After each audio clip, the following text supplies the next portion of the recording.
Hello students.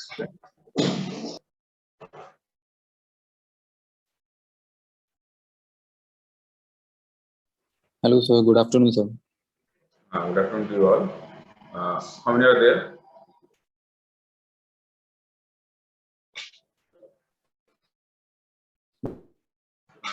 Yes. Are present?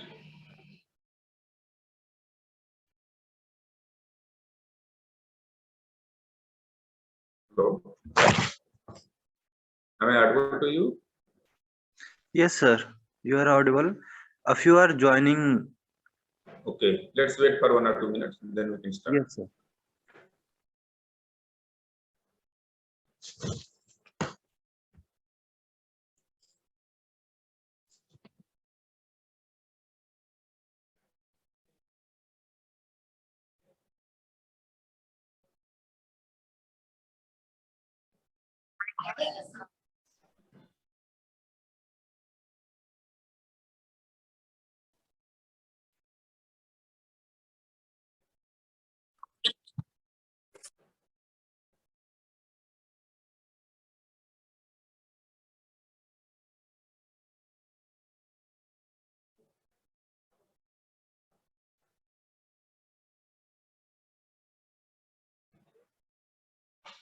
Okay. Shall I start?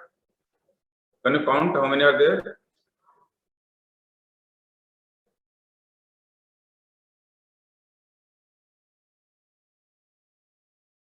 Some Hello. 9.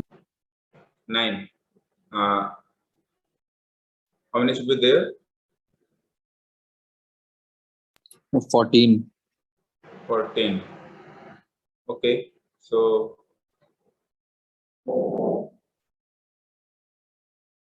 it's 12 to. Let's wait for 1 or 2 minutes, then we can start it. And now recording is on. Okay.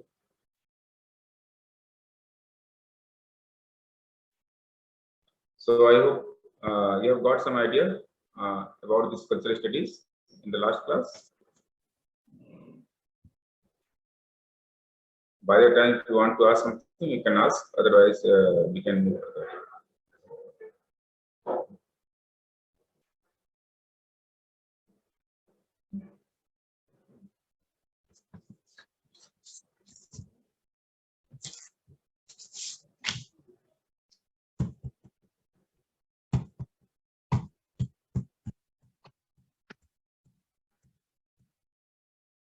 Okay.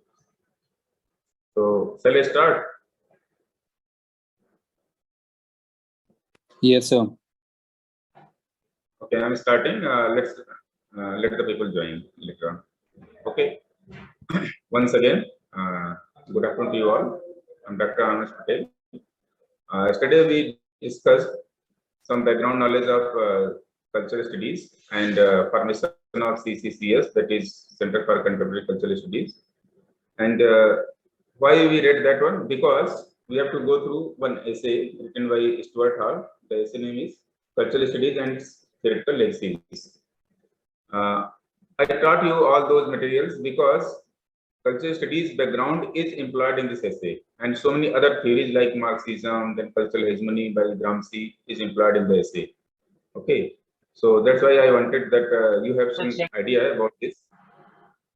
Today, let us move further from two theories, that is Marxism and some knowledge about Gramsci's cultural hegemony. Okay, so as you know, Marxism is a social, political, and economic philosophy named after German philosopher Karl Marx. Okay, basically he was a philosopher, and he gave his philosophy regarding class struggle, because according to Karl Marx, there are two classes. One is bourgeois classes, that is capitalist, we can say, and another is proletariat, or you can say working class or labor class. Okay, so because of the economic disparity, there is a gap between them, or there is a gap between the society, these two societies, and always there is an inherent class struggle. Okay, so why this class struggle is there? As per Karl Marx, it is only because of the economic disparity or economic gap. Okay, So Marxism is it examines the effect of capitalism on labor, productivity, and economic development, and argues for a worker revolution to overturn capitalism into communism. Communism is also a kind of society in which we consider that everyone is equal, okay, and in no ownership. Whereas Marxism focuses that in the society there is no class. Okay, there should not be any distinction between classes. Like this is high class, lower class. This is capitalist, or this is labor class. So Marxism says that it is there should be a society in which there should not be any class. Okay, classless society is called as Marxist society. Yesterday I showed this slide to you. One picture is there. I have borrowed this picture from some other slide. Through this figure, I want to say you that what is the history basically. Karl Marx also read the history. What is history? As per Karl Marx, history is nothing else. It's just a struggle between the two people, or you can say between two classes. One is capitalist and another is proletariat, or you can say working class. If I elaborate it, means capitalists are those who own the means of production, any kind of production it may be. Of course, as per Karl Marx, it was economic production, like some product production. But here, in cultural studies, it can be any form of culture, any practice, any ideology, anything which can affect the society, that is as producer. Okay. So history is nothing but a struggle between those who own the means of production versus those who work for them, or you can say who consume them. The same thing Stuart Hall has considered it as meaning. Okay, he has considered it as struggle, or you can say another word is as discourse, or you can say tension. Edward Said called this is as tension because there are two classes. Of course, Edward Said has considered this phenomena in Polonism concept, where there is a inherent class struggle between the colonized and the colonizer. Same way here also there is an inherent class struggle between the producer and the consumer. Here producer does not mean only the product producer. Product means your manufacturing item is not there only. It can be anything, like one idea is there, one concept is there, one practice, or anything which can affect the society or which can be consumed by the other. Consumed means accepted and received, you can say. So that becomes a consumer. So the tension or their struggle between them, it becomes as a discourse, or you can say it is the only history, nothing else than. Okay. So here with this figure you can understand the producer and the consumer. So there is always a struggle, or you can say there is always a discourse between them, or you can say there is always a conflictual situation between them, because producer wants that their product should be sold or their product should be consumed by the consumer, and consumer wants that these products should not be are not beneficial for him, so he wants to repel it. There is always conflictual situation. So that creates a kind of discourse. Okay, and this discourse is part of culture, and in culture studies this discourse is only analyzed. Why or how these producers produce those items or those ideas, and how these consumers face them or receive them. Okay, so this is the pictorial concept of Marxism. Okay, major Marxists like Karl Marx, then Friedrich Engels, then Vladimir Lenin, Leon Trotsky, Joseph Stalin, Mao, then Gramsci. Okay, here we will discuss about Gramsci later on. Now let us see some background knowledge of Stuart Hall, because we have to imply this in our essay. I have made picture here. Okay, can you see picture here in the right corner of our slide? Stuart Hall, yeah, he's there. Okay, so Stuart Hall, he was born on 3rd Feb 1932 in Jamaica, and he died on 10th Feb 2014. So recently he died. He was British Marxist, sociologist, cultural theorist, and political activist. And he is more known as Marxist and cultural theorist because in UK, one magazine is there, newspaper is there, The Observer. It considered one of the country's leading cultural theorists to Stuart Hall. Okay. In previous slides, or yesterday, we discussed that Stuart Hall, along with Richard Hogarth and Raymond Williams, they made one department in the University of Birmingham, that CCCS, that is Center for Contemporary Cultural Studies. Okay, and for which Richard Hogarth was as director. Then after Richard Hogarth, when he left that CCCS and went to become Assistant Director General of UNESCO, then Stuart Hall took the charge as director, and he worked there till 1979. In 1979, he left that one, means CCCS, or you can say Birmingham School of Cultural Studies. Then he became chairperson of Open University in UK. Okay, the name of university is Open University. Okay, there he became president of British Sociological Association from 1995 to 97. Then he retired from the university in 97 and became Professor Emeritus. Okay, Professor Emeritus, one word is there. He's such a kind of professor. He can be called to any university of the world. Okay, and it is a title to given some eminent person only, eminent professor only. Okay. So this is all about this one. When Stuart Hall was there in the center, he is created for expanding the role of cultural studies to deal with the race and gender. Basically, Stuart Hall more focused on the gender studies and racism in cultural studies. Okay, and he also adopted the idea of Michel Foucault. Michel Foucault argued that knowledge and power are interrelated and intimately bound up. Means knowledge and power, where knowledge is there, power is there, and these two cannot be separated. The person who is more knowledgeable, he cannot have power. It is not like that. He can have power if it is utilized properly. Okay, so knowledge and power cannot be separated. This idea was given by Michel Foucault. So he employed this idea, and he started thinking that all those ideology which are prevailing in the society, how much they have the power, and those who are having power, how they are employing these knowledges. Okay, so there is interrelation between power and knowledge, and this idea is given by Michel Foucault. Now let's see some knowledge about.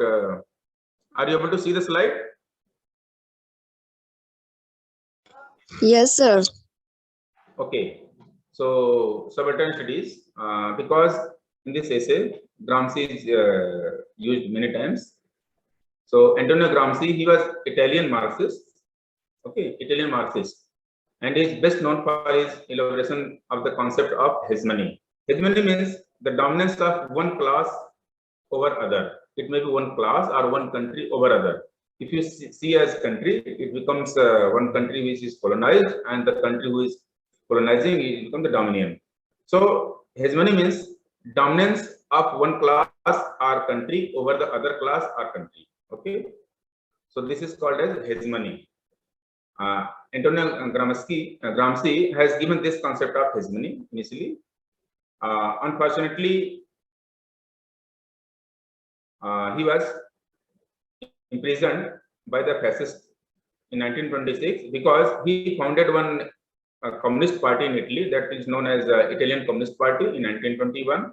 And you know, any communist party is against the traditional society, or you can say against the prevailing power society, because they want to make the society in different way, or you can say they want the society in democratic way for the benefit of all. So here also Mussolini was there as fascist. Fascist means dictatorship. Fascism is there, one man dictatorship. So Mussolini was there, and he took Gramsci. He put Gramsci into jail, and unfortunately Gramsci died in the jail only. But luckily, in spite of his poor health, he continued to study and write in the jail, and he wrote 30 notebooks around 3,000 pages, and those books are commonly known as the prison notebooks. Here it can be asked in MCQ also, the prison notebooks. Okay, it is very famous, the prison notebooks. These are total 30, and he wrote when he was in jail, and unfortunately he died in the jail only. Okay, and when he was alive, these notes were not published because of the fascism. When the fascism was over, then it was published in 1947 by his friend. Okay, and this book came into prominence in 1970s when it was first translated into English by Hamish Anderson. Hamish Anderson, he translated all those notebooks into English, and when he published, and it made good impact in UK and other parts of Europe, and another kind of studies emerged in Europe that is called as subaltern studies. Okay, I hope you have got idea of a subaltern group, which was found by Ranjit Guha and so many others. Okay, and Gyan Prakash also, one essay is there in your syllabus. I hope so. So here Antonio Gramsci is Marxist, and he is trying to seek out or dig out all those factors through which they have been suppressed, or people have been suppressed or subordinated. Okay. So he coined that new term, that is subaltern, to identify the cultural hegemony that excludes and displaces specific people and social groups from the socio-economic institution of society in order to deny their agency and voices in foreign politics. Of course, it is a broader sense. It is to identify the cultural hegemony that excludes and displaces specific people and society, social groups. Here the word is very important. Exclude and displaces. Okay, means this cultural hegemonic power displace or exclude some of the people or society from the main socio-economic institutions. Okay, so subalternity is study of those things only. Okay, here Gramsci has coined another term, displacement. Okay, here the word displaces is there. So displacement, he has given the word, in which displacement means here they have been pushed out from the mainstream. Okay, how they have been pushed out from the mainstream? This is the study of subalternity. Okay, and also part of cultural studies. Okay, as you know that in 1970s, the one group was formed in Europe, then later on in India also, directed by Ranjit Guha and so many others like Gyan Prakash, so many others are there. Okay, so subalternity is very famous, and it is more concerned about Gramsci. In short, we can say subaltern studies analyzes the binary relationship of the subaltern and the ruling class. Here, subaltern are those who have been suppressed or who have been excluded or displaced from the mainstream society, or even from the socio-economic institutions. Okay, by the ruling classes. So here it studies the binary relationship between the subaltern and the ruling classes. Means how the ruling classes displaces them or exclude them, and how these subaltern have been excluded or displaced. Okay, this process involved to both the things. Like one consent is there, and sometimes it is coercion, means by force. Okay, for example, if somebody puts some knife at your neck, then you have to do the things. Okay, so it is by force, or you can say coercion. But if somebody convinces you to do the act like that, that becomes your consent. So here both the system are utilized by the ruling classes or by the hegemonic powers to subjugate the subaltern. Okay, or to subordinate the subaltern. So here the job of subaltern studies is this one. Now again, here the main goal is to retake history for the underclasses. Here again, to retake the history of the underclasses for the voices that had not been heard previous. Okay, the subalternity is also there.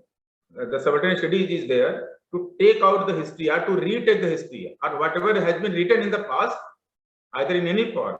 Okay, either orally or in a book form or in some pictorial or some scriptures or some building like that in any form, that has to be retaken. Means you have to understand or you have to analyze again and again for the underclasses how these have been made. Okay, so this is the job of cultural studies, or you can say the subaltern studies, and I have tried to include or to give some basic idea about Gramsci, his subaltern studies, then Marxism, because these two persons are involved in this essay, and we will see the essays later on. Okay. Okay. Now slide is over. So if you want to ask any question, you can ask. Then we can move further the essay. Anyone?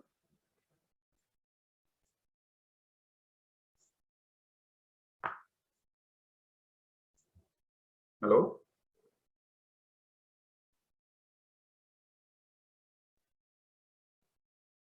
Hello.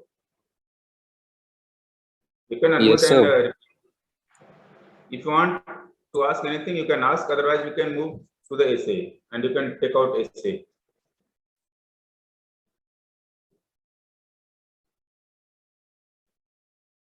No question. Sir, I think no, sir. Okay, it's good. It means you have understood everything. Okay. So do you have the essay?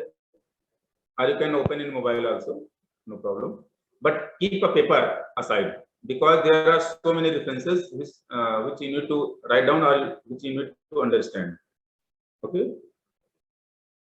Shall I start? Yes, sir.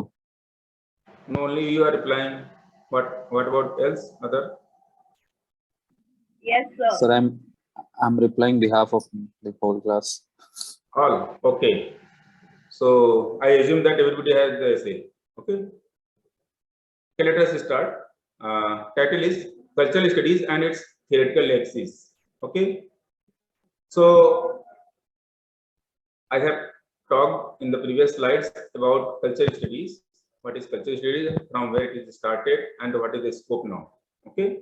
So many things we have discussed in the previous slides. Today we will discuss the essay Cultural Studies and its Theoretical Axis written by Stuart Hall. Okay. So what is this Axis?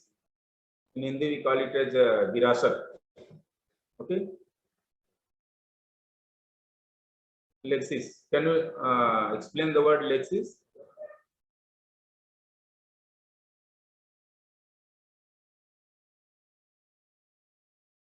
Means Lexis, or in Hindi we call it as Virasat. Virasat is or Lexi is something which is of good importance and that has to be preserved. That is our job to preserve them or to utilize them. That becomes Lexis. Okay. So in this essay, before this essay, so many other theories have been there in the market, or you can say have been discussed in other fields or in our culture. So all those things he is trying to discuss in the essay. Okay, let us see. My title, Cultural Studies and its Theoretical Axis, suggests a look back to the past, to consult and think about the now and the future of the cultural studies by way of retrospective glance. Okay, here the word my title, so it clearly says that the essay is written in first person. Okay, am I clear? So essay is written in first person and he is trying to look back. Okay, it suggests to look back to the past, to consult and think about the now and the future of cultural studies. Okay, and at present, what is the condition of cultural studies and what will be the future of cultural studies? Okay, of course, this essay was first time published in 1992. Okay, and unfortunately, in 2002, that CCCS was, or you can say the CSS was dismantled. Okay. So when it was written, at that time, he is writing that to consult and think about the now and the future of cultural studies by way of retrospective glance. Okay, any retrospective means to looking back. Okay, it does seem necessary to do some genealogical and archaeological work on the archive. Okay, it does seem necessary to do some genealogical and archaeological work on the archive. Here archive means whatever written in the past, that is as archive. Now the question of archive is extremely difficult for me because where cultural studies is concerned, I sometimes feel like tableau viva, a spirit of the past, resurrected, laying claim to the authority of an origin. Okay, he's talking about that when now the question of archive is extremely difficult for me. Why? Because if you are going for archive means something as a storage. Okay, so it must have some origin, but unfortunately in cultural studies there is not a fixed origin from where when which culture is started or which practice is started. There is no proper record of it. That's why he's telling that I feel sometimes like a tableau viva. Here the tableau viva word is a French word which means a silent or motionless group of people arranged to represent something or some incident or something. Means they just narrate the things or they represent the things without making any disturbance to the society. Just dumb writer. So there tableau viva, this is a French word. Tableau viva is opening. Okay. After all, didn't cultural studies emerge somewhere at the moment when I first met Raymond Williams, or in the glance I exchanged with Richard Hogarth? Okay. After all, didn't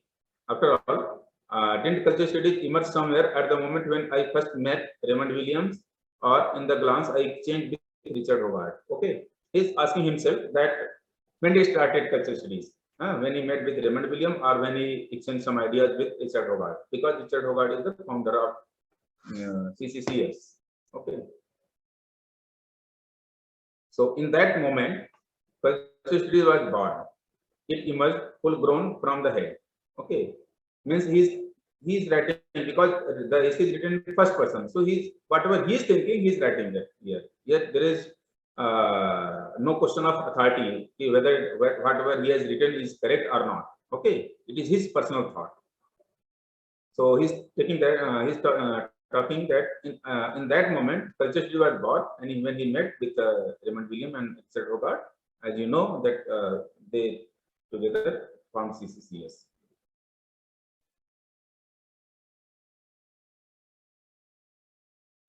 In that moment culture study was born. It emerged full grown from the head.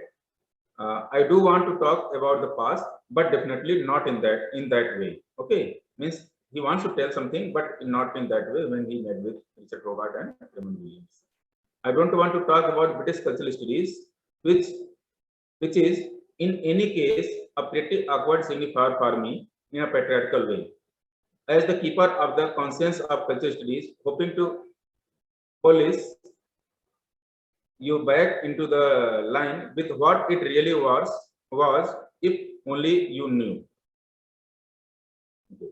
I don't want to talk about British cultural studies. Okay, because in this essay he's not going to talk much about the British cultural studies. Of course, he has written many things about that one, but his main focus was not only that one. Of course, that CCCS was formed in Britain, and its main aim was to analyze the British culture.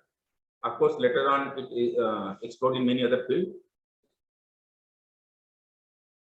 So that is to say, I want to absolve myself of many burdens of representation which people carry around. I carry around at least 3. I'm expected to speak for the entire black race on question of theoretical, etc., and sometimes for British politics as well as for cultural studies. Okay, here is a that is to say means that is to say I want to absolve myself of many burdens of representation. Absolve means here to remove some faults. Okay, to keep yourself aside from any fault. Hindi में इसको कहते हैं दोष मुक्त. I want to absolve myself of the many burdens of representation which people carry around. I carry around at least 3. Okay, here the writer is talking about his 3 burdens. Means while he is discussing cultural studies, he has 3 burdens. Okay. Okay, 10 minutes is there, no problem. Okay, 3 burdens. Which are these 3 burdens? First one is British politics, then black person's race, and another is feminism. Later on, you will come to know. Okay, so he's talking about this because he belongs to Jamaica, and Jamaica is considered as black country, or you can say black race.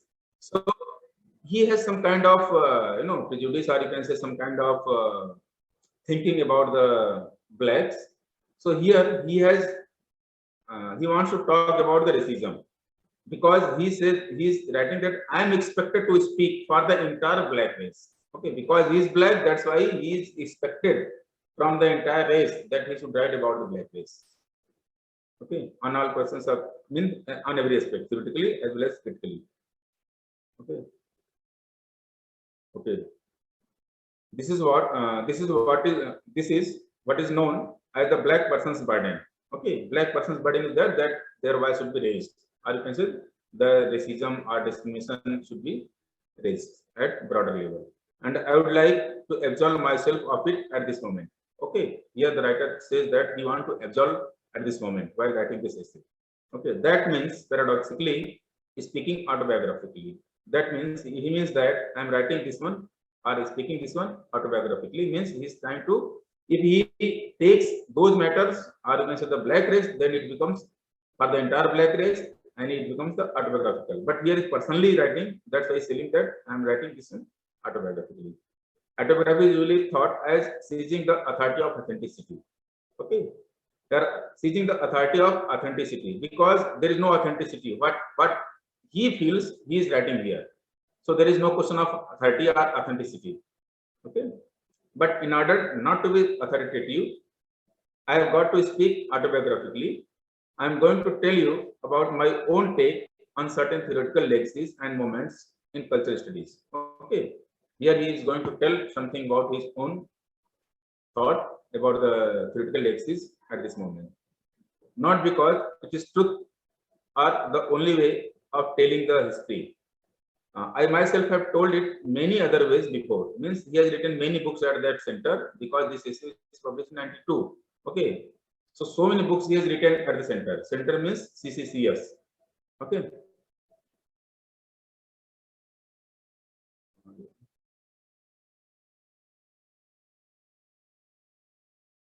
Okay, before, huh? I myself have told it many times before, and I tend to tell it in a different way later. Means we can tell in later way also. But just at this moment, for this conjecture, I want to take a position in relation to the grand narrative of cultural studies for the purpose of opening up some reflections on cultural studies as a practice, on our institutional position and on its project. Okay. He says that I want to take a position in relation to the grand narrative of cultural studies. Okay, what is this grand narrative? Can anyone? Grand narrative.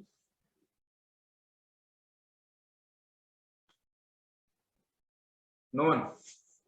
So it shows the modern times of like big buildings, Bonaventura hotels. No, sorry. Okay, here in literature, grand narrative is called as meta narrative also.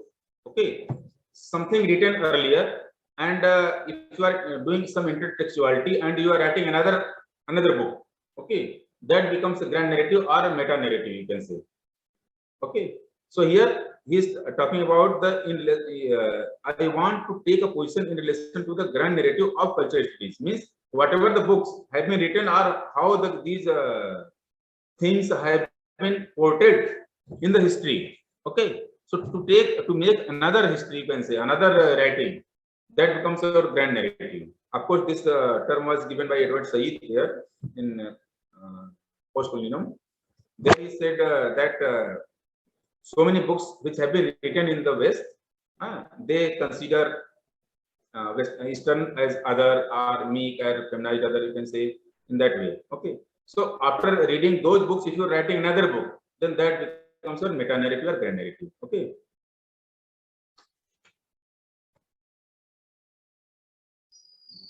Okay. Also, he is talking about the grand narrative. And means in this essay he wants to focus on grand narrative of cultural studies, then institutional position on its project. Okay. Project means that CCCS, their job is to seek out the cultural phenomena. Okay. Sorry. I want to do that by referring to some theoretical legacies or theoretical moments, but in a very particular way. Okay, and he says that I want to do that one by referring some theoretical legacies. Okay, here he wants to show the grand narrative and the institutional position by using some theoretical legacies. That is not a commentary on the success or effectiveness of different theoretical positions in the cultural studies. That is, for some other occasion, it is an attempt to say something about what certain theoretical moments in cultural studies have been like for me, and from the position to take some bearings about the general question of the politics of theory. Okay, here again it is an attempt to say something about the certain theoretical moments. In this essay, he says that it is an attempt to say something about what certain theoretical moments in cultural studies have been like for me. Means he wants to expose all those things which have been utilized by the hegemonic forces to subjugate the others. So many have written, so many persons have written, or so many other theories are there before him or contemporary to him. So he has tried to accommodate all those in this essay. He is telling like this. Okay. So first one is here. He is trying to give culture studies is a discursive formation in Foucault's sense, Foucault sense. Okay. Here Michel Foucault is there again he who has talked about the knowledge and power. They are interrelated and they cannot be separated from each other. Means once those who are having power, they utilize the knowledge, or those are having knowledge, they try to utilize power. And sometimes the hegemonic powers have the both together. So you cannot separate them. So culture studies is a discursive formation. Discursive formation means interrelated, or you can say irregular, unarranged. Okay, because in any culture it is not defined or it is not certain when or where one practice has been started. Okay, so that's why it is very difficult to find out those phenomena. That's why it becomes a discursive formation. Discursive formation means irregular, unarranged, or unordered. Okay, that's why you cannot find out any origin of it. Okay, from where this practice started, or from our home, who has started this practice. So it is very difficult. That's why Michel Foucault has told it that it's a discursive formation. So cultural studies is a discursive formation in Foucault's sense. It has no simple origins, though some of us were present at some point when it first named itself in that way. Okay, sometimes you can say it started from there, but it is not like that. For example, CCCS is only for the cultural studies. It does not mean that before CCCS formation, culture was not studied. Okay, Marxism is also cultural studies. Before that also, feminism started in 1792 or before that also. So you cannot say that it is only, but sometimes with it is pointed out that it can be called from this point or that point, like that. Okay, so he is trying to locate that in any culture, there is not a fixed origin of anything. Okay, but for our consideration, we consider some points. Okay. Okay, much of the work out of which it grew, in my own experience, was already present in the work of other people. Okay, I'm same thing as I told you. Okay, Raymond Williams has made same point. Okay, Marxist, he was Marxist also. Charting the roots of cultural studies in early adult education movement in essay, The Future of Cultural Studies. Okay, it is written by Raymond Williams, in which he has talked about the adult education. Okay. The relation between a project and a formation is always decisive, he says, because they are different ways of materializing, then of describing a common disposition of energy and direction. Okay, the future of cultural studies. So the relation between a project and a formation is always decisive. Here the project means the job of CCCS means to study cultural studies. Okay. That is here considered as project.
I'm unable to share the screen.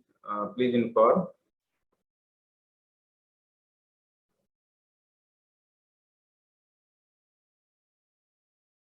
Yeah, no, it's okay.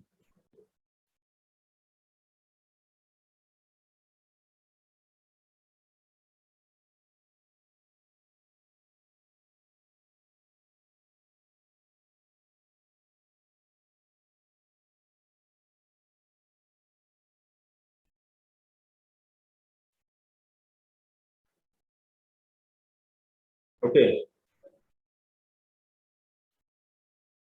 let us see.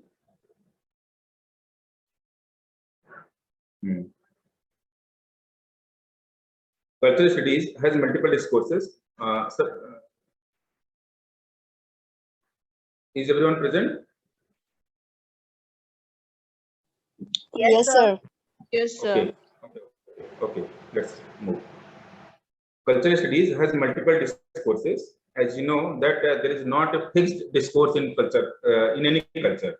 Okay. So, because there is a lot of class and there is a lot of practices in the society, and each practices produces another practices, or you can say another class, or some kind of diversion or displacement. So, it is not fixed. That's why it has multiple discourses. It has a number of different histories. It is a whole set of formations. It has own different conjunctures and moments. Conjunction means combination of some events. Okay, conjunctures and moments in the past. It included many different kinds of work. I want to insist on that. It always was a set of unstable formations, because in cultural studies says that to analyze any culture, it is always unstable, because you cannot fix anything in from the for a larger society. Okay, you can of course analyze to some certain area, some group like that one, but if you go for the masses, it becomes very difficult. Okay, that's why it is unstable formation. It was centered only in quotation mark in a particular kind of way, which I want to define in a moment. It had many trajectories. Many people had and have different trajectories through it. Trajectory means the way, okay, the path. It was constructed by a number of different methodologies and theoretical positions, all of them in contention. Okay. Here he wants to say that there are a number of theories have been produced before him also, but all are in contention. Contention means always conflicting. Okay. Because in society, if you go for so many theories, you cannot make any theory particular for the whole society. Of course, to some extent it is good, but you cannot apply full. So theoretical work for the Center for Contemporary Cultural Studies was more appropriately called theoretical noise. Okay, means this is CCCS. It says that theoretical work in CCCS was more appropriately called theoretical noise. Okay, because they are analyzing so many theories. That's why it becomes like a noise. Okay, because they cannot produce some proper information or proper sound. It was accompanied by a great deal of bad feeling, argument, unstable anxieties, and angry silences. Okay, naturally it will create, because they are not unable to find out a proper way.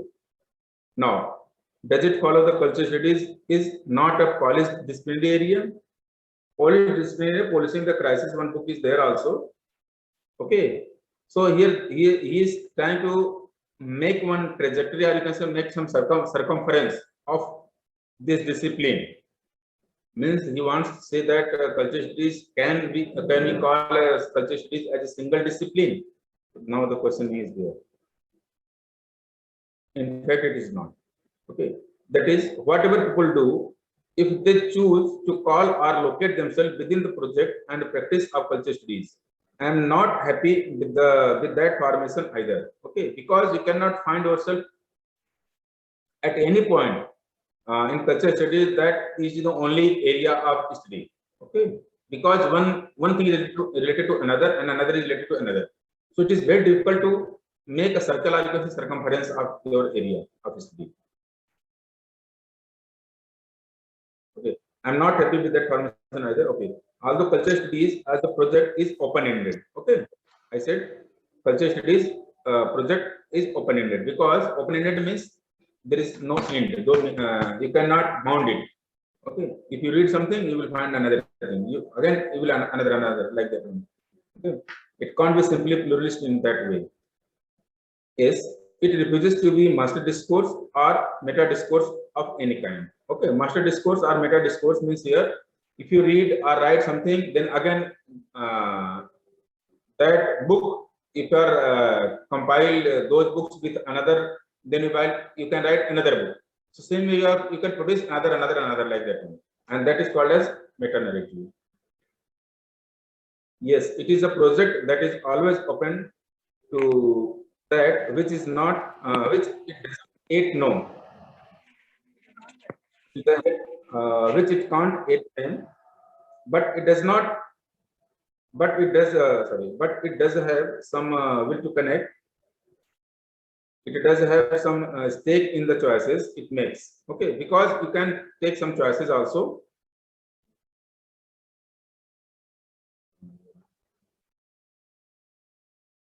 Okay, it doesn't matter whether culture studies is this or that.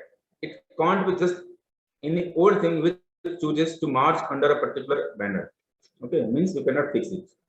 It is a serious enterprise or project, and that is inscribed in what is sometimes called political aspect of culture studies. Okay, because if you are going through culture studies, you find that politics is always there. Okay, whether directly or indirectly, that's why he's telling that it becomes a political aspect of culture studies. Not that there is one politics already inscribed in it, but there is something at stake in culture studies in a way that I think and hope is not exactly true of many other very important intellectual and critical practices. Here, one registers the tension between a refusal to close the field to notice to police it, and at the same time a determination to stake out some positions within it and argue for them. Okay, that is the tension. Here, tension means the dialogic approach to the theory. Means you want to clear those conflictual situation, or you can say you want to make some clear-cut concept at that one. That becomes a kind of tension. So that is the tension, the dialogic approach to the theory, that I want to try to speak to in a number of different ways in the course of this paper. I don't believe knowledge is closed, but I do believe that politics is impossible without what I have called the arbitrary closure. Okay.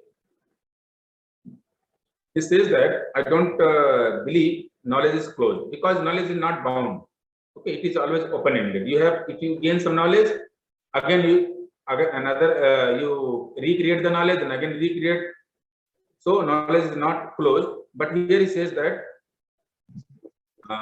to make some politics, you need some arbitrary closure. Arbitrary means virtual closure, means a virtual circle you have to put it.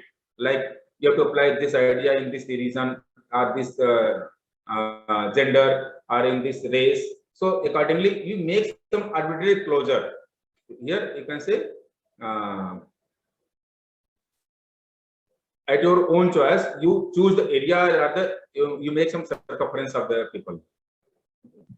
That is say, I don't understand a practice which aims to make a difference in the world, which doesn't have some point of difference or distinction, which it has no stake out, which really matter. Okay, it is a question of positionalities. Basically, politics is there. It is the question of positionality. Positionality means which ideas to be positioned at higher level or in a hierarchy. The question of hierarchy is there. Okay. Now, it is true that those positionalities are never final. They are never absolute. Okay, because always the class struggle is always there. So you cannot say that this practice is better or that practice is better, that this is bad or that practice is not bad. Okay, so there is always question of positionalities there, and it is always conflicting.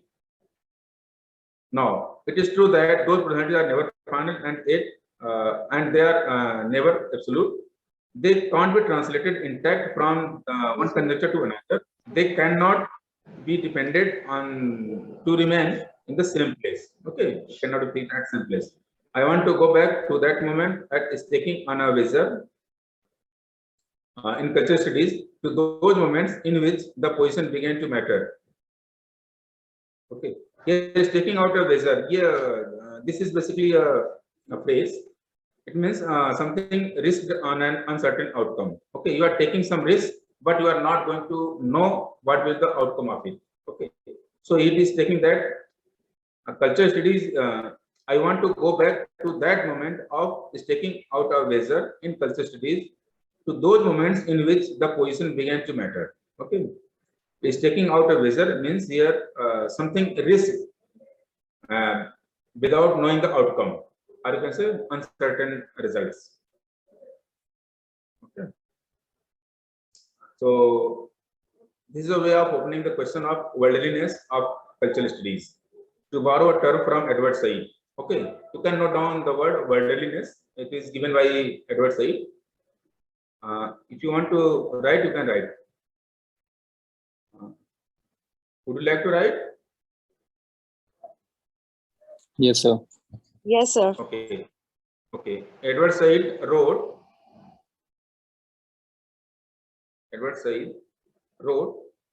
In single inverted comma, the politics of knowledge.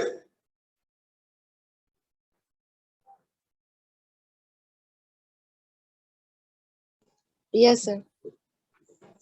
91. Okay, in 1991.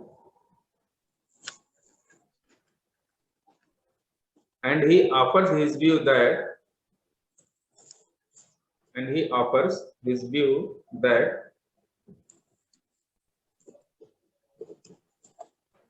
Yes, sir. Intellectual work is human work. Intellectual work is human work.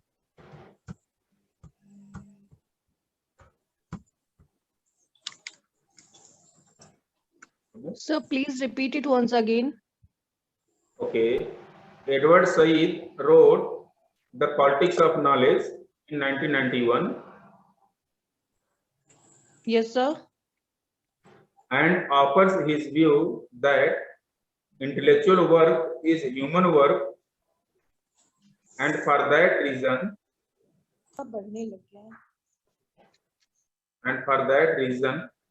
Yes, is sir. worldly. For that reason is worldly. So you can put single unit comma Yes, sir. around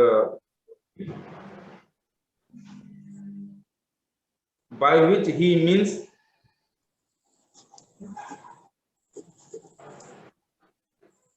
Yes, sir. he means after putting long dash, right, in Yes. inverted comma, Yes, sir. situated in the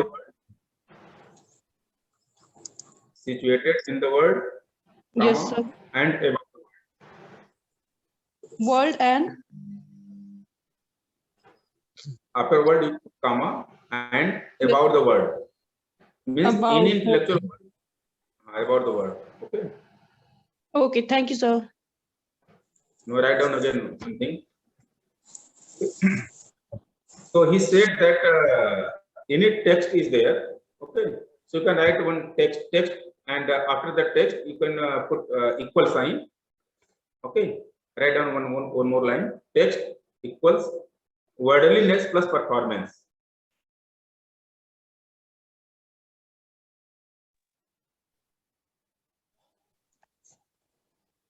Okay, Yes, sir.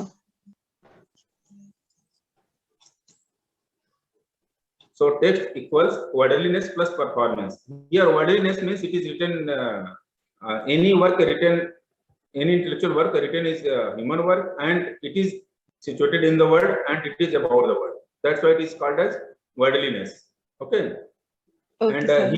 that worldliness means understanding of literature in socio-political conditions of its production and reception. Okay, if Okay, I sir. am talking about any worldliness of any book, that it means that it's the understanding of its socio-political conditions of its production and reception. Okay. Okay. Okay, so here he is talking about the Edward Said's concept of worldliness. Okay. Okay, means here, this is a way of opening the question of the worldliness of cultural studies, to borrow a term from Edward Said. Okay, worldliness means here the intellectual work which is written by is a human work, and it is written in this world and about the world. That's why it is. If I hear the word worldliness, means to understand its socio-political conditions of production and reception. This is your worldliness. Okay, you can write down again this word. Worldliness means an understanding of literature, socio-political conditions of its production and reception. So that is the worldliness of literature.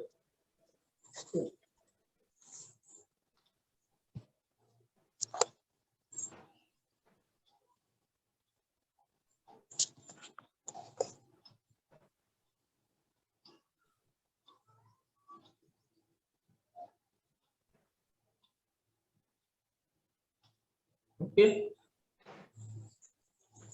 Yes, sir. Okay. So this is a way of opening the question of the worldliness of cultural studies, to borrow a term from Edward Said. Okay, this term is borrowed from Edward Said. I'm not dwelling on the secular connotations of metaphor of worldliness here, but on the worldliness of cultural studies. Okay, he's talking about the worldliness of cultural studies, means its socio-political conditions of production and reception, means any practice in the society when it was started. So to understand its socio-political conditions, or you can say socio-political phenomena of production and reception both. Okay, so this term is a worldliness. I'm not dwelling on the secular connotation of the metaphor of the worldliness here, but on the worldliness of cultural studies. I'm dwelling on the dirtiness of it. Okay, here dirtiness means does not mean the something dirty, means there is no clarity basically. In so many theories are given, but it is unable to find out the exactness in any culture. So that becomes like dirtiness. Okay, the dirtiness of its semiotic game. Semiotic game means here semiosis. You know semiosis, that is the science of science. Means how the Yes. meaning is created. Okay, how the meaning is created, not what it is. Okay, how the meaning is created. And for example, if I say how the meaning is created, if you see the movies, they call to the goons like bhai. Okay, but in general connotation, bhai means brother. It's very respectable. But there in the film world, you find the bhai means goons, or you can say local gunda. So how this here the semiosis is there? How the meaning is created, from where it started. So all these are understood in semiosis, or even the semiotics. So he says that this dirtiness is of semiotic game. If I can put it in that way, I'm trying to return the project of cultural studies from the clean air of meanings and textuality and the theory to something nasty down below. Here, clean up meaning and textuality. What is textuality? Can anyone? Textuality.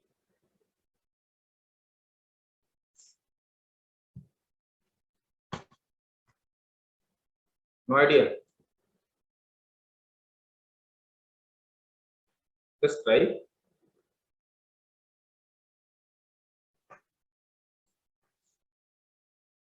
So textuality does not mean only it is written in book. Okay. Anything which is represented in the history, I mean to say anything which have been done in earlier in history. Okay, if I'm teaching this one, after a few minutes it will become a part of history, whether it is noted or not noted. Okay, but it becomes a history. So how the things have been portrayed into the history.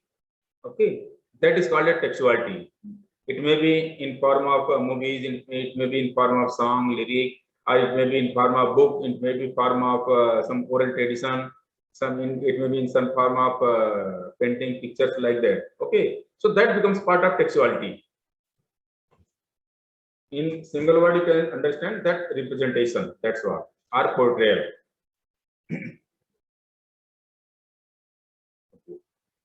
This involves the difficult exercise of examining some of the key theoretical terms or moments in culture studies. Okay, this involves the difficult exercise in examining some of key theoretical terms and moments in culture studies. Okay, means to understand culture studies, it involves so many other theories. Okay, now the first trace.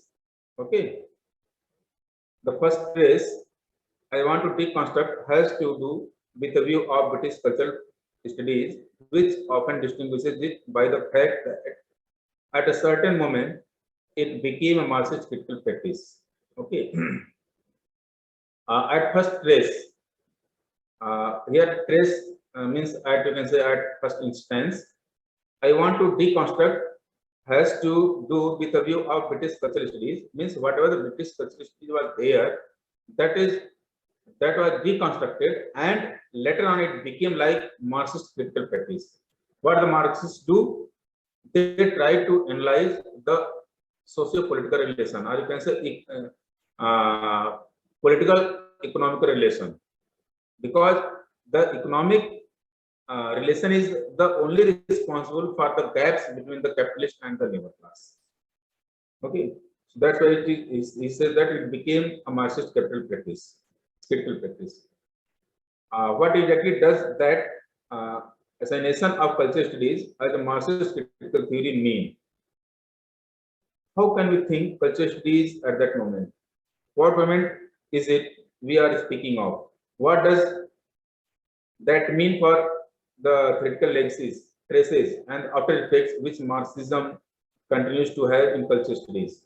Okay, there are a number of ways of telling that history, and let me remind you that I am not reposing this as the only story, but I do want to set it up in what I think may be a slightly surprising way to you. Okay, he wants to tell that I'm not going to repeat all those theories which have been explored earlier, or you can say especially Marxist critical practices.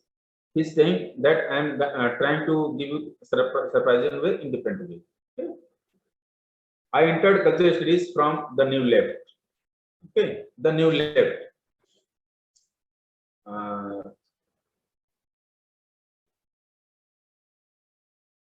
Basically, there were so many Marxists who were following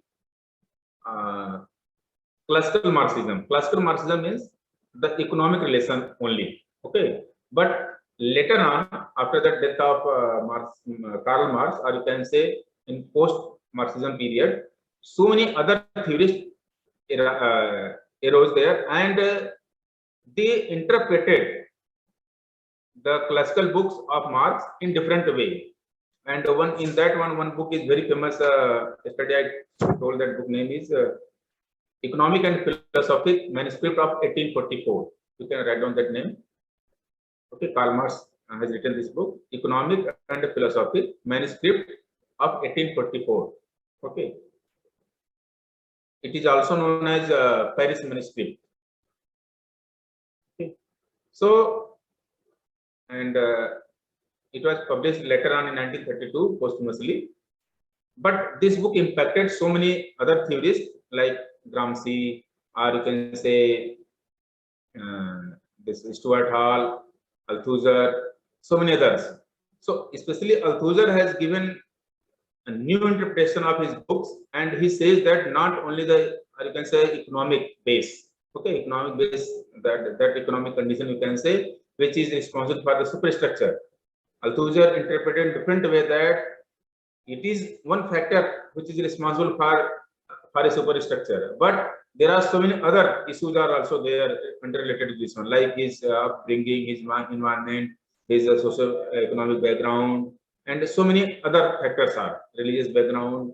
Okay, so he interpreted in that way. So those, their job was Do you have some idea of left and right in politics? Hello? Left and right? No, sir. No. Okay. Left, right, or you can say here, right wing politics or left wing politics. We can say right wing means whatever traditionally coming, and they want to preserve them, and they want to continue that one. That is the right wing politics. Okay. And why do they want to continue? Because in that system they are benefited. Okay, that's why they want to continue that one. But left wing, those who are sufferer or those who have been excluded from the society or from the mainstream, they want to fight for their right. Okay, so they stand against them. They become as left. Okay, in other way we call them as communist also. Okay, the idea of communism is like this only, that there should not be any disparity, there should not be any ownership, there should be a common good. Okay, like that one. So it is new. It is the concept of right and left. Okay. So here the word is the new left. In 1956, so many Marxists of that period, they formed another group and they considered that this Marxism is not giving a solution, it is becoming a problem for us. Okay, so they left the classical Marxism and they started interpreting the things in other way, that which we call as new Marxism or post Marxism. Okay, so they formed new group and that group is called as the New Left in England. Okay, especially it was started by the students. Okay, but later on it became and it took a new idea of the left. So the left is here, it is a group. Okay, so he says that I entered cultural studies from the New Left. As you know that the cultural studies center was formed in 1964, but the New Left group was formed in 1956. Okay, and the New Left always regarded Marxism as a problem. Okay, as I said, this New Left regarded Marxism as a problem, as trouble, as danger, not as solution. Why? Can anyone guess?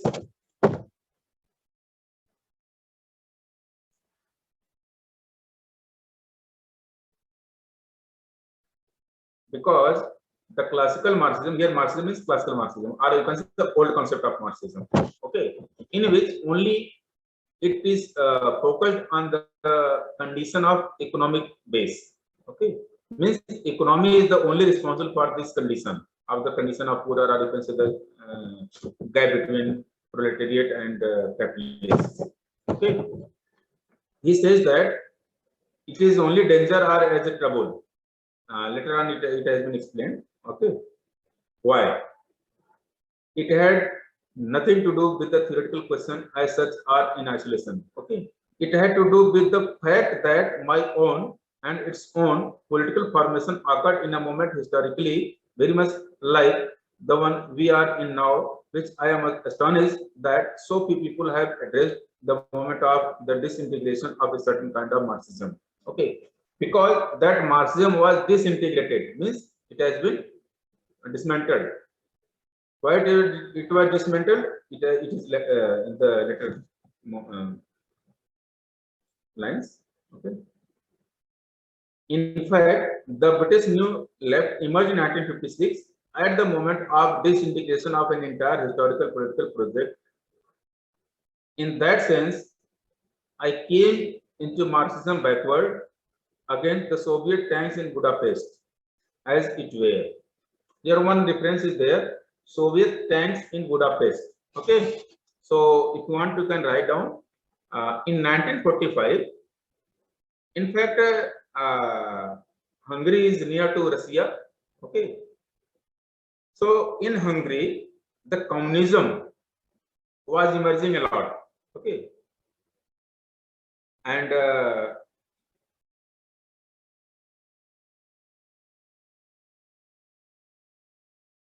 in 1956, there emerged as a revolt against the communism, and that revolution was suppressed by the Soviet forces, or you can say that revolt was expelled by the Russian forces. That's why here the word are written the Soviet tank in Budapest. Budapest is the capital of Hungary. Okay, Hungary is the name of country, and its capital is Budapest. Okay, so Sir, in Russian 1953, 56. 56. Yeah, 1956. Basically, this Yes, sir. movement was started by the students. Okay, communism, but Yes. that moment of means in 1956 there was a revolt against communism in Budapest, and the Russian forces crushed that moment. That's why it says here the word Soviet tanks in Budapest. It's a reference only here. What I mean by that is certainly not that I was not profoundly and that culture studies then wasn't from the beginning profoundly influenced by the question that Marxism as a theoretical project put out the agenda, the power, the global reach, the history-making capacities of capital, the question of class, the complex relationship between power, which is an easier term to establish in the discourse of culture than exploitation the question of a general theory and which could in a critical way connect together a critical reflection different domains of life, politics and theory and practice, economic, political, ideological questions, and so on. The notion of critical knowledge itself and the production of critical knowledge as practice. These important central questions are what one meant by working within certain distance of Marxism, working on Marxism, working against Marxism, working with it, working to try to develop Marxism. Okay, means so many things have been discussed about this power. Okay, the power, the global reach, the history-making capacities of capital, the question of class, the complex relation between the power. So all these studies are under Marxism. Okay. Okay. So there never was a prior moment when cultural studies and Marxism represented a perfect theoretical fit. Okay. The writer means Stuart Hall says that there never was a prior moment when cultural studies and Marxism represented a perfect theoretical fit. From the beginning, to use this way of speaking for a moment, means from the beginning, there was always already the question of the great inadequacies, theoretically and politically, the resounding silences, and the great evasions of Marxism, the things that Marx did not talk about to seem understand which were our privileged object of study, culture, ideology, language, and the symbol. Okay. Here the new left started talking about these four things. That is the culture, means what is the culture of those subaltern, or you can say those worker class. Then ideology, then language. Language means the representation in language. Okay, language does not mean their speaking, yeah, their speech only. Means how they have been symbolically or how they have been represented. Okay. Okay, for example, in history or sometimes you find in books that in Africa there was, I think there were, you can say, separate school for whites and blacks. Okay, this concept was there. So he's taking that how these things are not discussed in Marxism, ideology or language and the symbolic. Okay. These were always already instead the things which had imprisoned Marxism as a mode of thought, as an activity of critical practice, its orthodoxy, its doctrinal character, its determinism, its reductionism, its immutable law of history, its status as a meta-narrative. Okay. Means orthodoxical approach to the Marxism means whatever the Karl Marx has given his theory earlier, that is being applied here. Doctrinal character means it has become just like a doctrine, or it has become like just like one idea. Okay, determinism means You have to be determined like that. It's reductionism. Means you are cutting down those theory or those ideas to certain it. Immutable law of history. Means here these questions are not been discussed earlier, and he is trying to discuss here. Okay, that is to say, the encounter between British cultural studies and Marxism has first to be understood as the engagement with a problem, not a theory. Here he wants that British cultural studies and Marxism has first to be understood as the engagement with a problem, not a theory, not even a problematic. Okay, you have to understand as a problem, not as a theory. It begins and develops through the critique of certain reductionism and economism, which I think is not extrinsic but intrinsic to Marxism. Here are extrinsic and intrinsic. Intrinsic means inherent. Okay, already it is within the course of history. Okay, means course of Marxism, you can say. So, in contrast between the British culture and Marxism.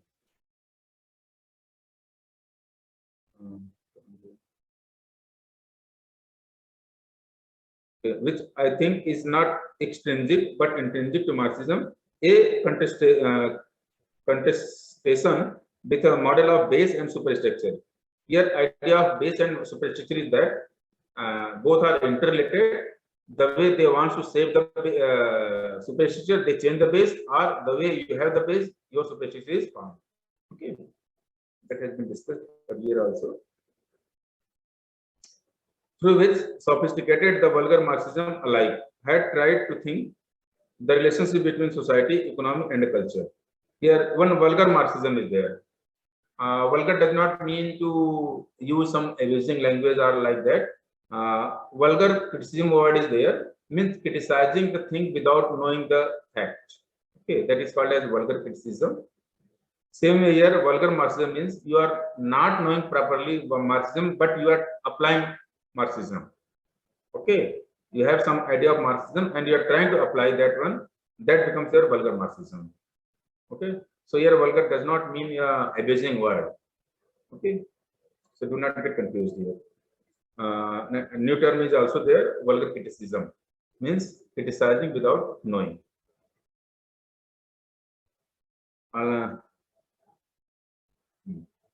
It was located and cited in unnecessary and prolonged and as yet unending contestation with the question of false consciousness. Okay, it was located and cited in unnecessary and prolonged and as yet unending contestation with question of false consciousness, because one false consciousness is there and in that it is located. In my own case, because it is written in first person, that's why it's writing. In my own case, it required not 8 completed contestation with the profound Eurocentrism of Marxist theory. Here, you know the Eurocentrism? Anyone? Hello? Means European writing is Eurocentric. Means they have tried to make the Europeans Eurocentrism refers to Europe being the center of the world, and Yes. looking Okay. at the word and looking at art through the perspective of Europe.